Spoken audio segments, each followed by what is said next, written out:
Welcome to Raj news ప్రశ్న వేదిక కార్యక్రమం స్వాగతం. నేను మీ కార్తీక్. ఈరోజు మన గెస్ట్ జాగృతి రాష్ట్ర యూత్ అధ్యక్షులు, అదేవిధంగా టీఆర్ఎస్ పార్టీ రాష్ట్ర నాయకులు కంచర్ల శివారెడ్డి గారు ఉన్నారు. వెల్కమ్ చేద్దాం. నమస్తే అండి, వెల్కమ్ టు రాజ్ న్యూస్. నమస్తే అండి. అనేక మంది యూత్ నాయకులు ఉన్నా కూడా కేవలం మిమ్మల్ని మాత్రమే జాగృతి యూత్ అధ్యక్షులుగా నియమించడానికి గల కారణాలు ఏంటి అంటే ఏం చెప్తారు? నేను చేసేటువంటి వర్క్ అండి, నేను మొదట అక్క దగ్గర పోయినప్పుడు ఒక కమిట్మెంట్తో పని, రాజకీయాల్లో కావాల్సిన ముఖ్యంగా కమిట్మెంట్తో పనిచేసేటువంటి వ్యక్తి కావాలి, టైం కేటాయించే వ్యక్తి కావాలి.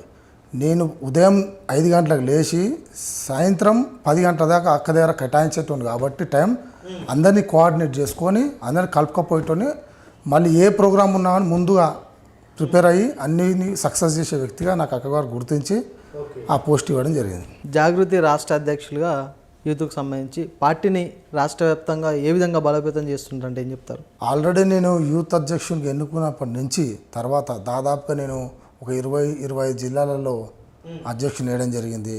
ఒక 25 జిల్లాలు తిరగడం జరిగింది. దాదాపు రాష్ట్రానికి ఒక 2 సార్లు మొత్తం కూడా 33 జిల్లాలు మొత్తం తిరిగిన. ప్రతి జిల్లాలలో క్యాడర్ని తయారు చేసుకున్నా.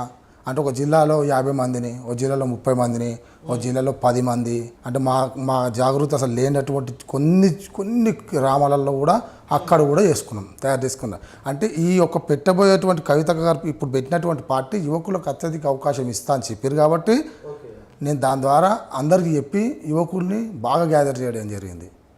ఇంకా ఖచ్చితంగా రానున్న రోజులు ఇంకా బ్రహ్మాండంగా యూత్కి ఎక్కువ అవకాశాలు ఉన్నాయని చెప్పి తీసుకొని మంచి నాయకులు, అంటే ప్రతి కులాలని ప్రతి మతాలను తీసుకొని వచ్చి మా టీఆర్ఎస్ పార్టీలో యూత్ని తీసుకురావడానికి నా వంతు పనిచేస్తాను.